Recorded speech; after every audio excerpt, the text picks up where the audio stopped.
How to fix update error code 0x80070070 on Windows. 1. Run the Windows Update Troubleshooter. 2.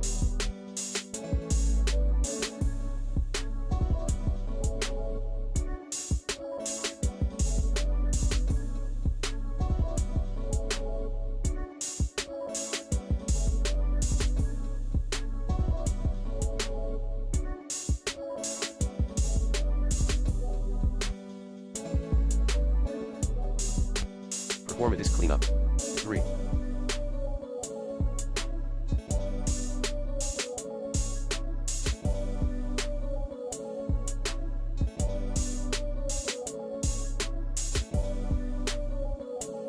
Remove partition quotas with disk management. 4.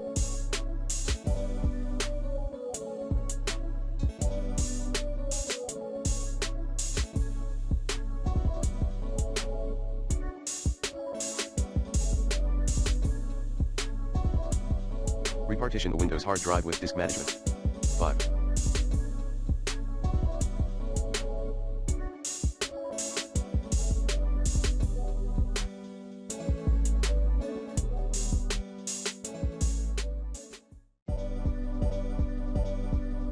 Use the media creation tool or ISO file.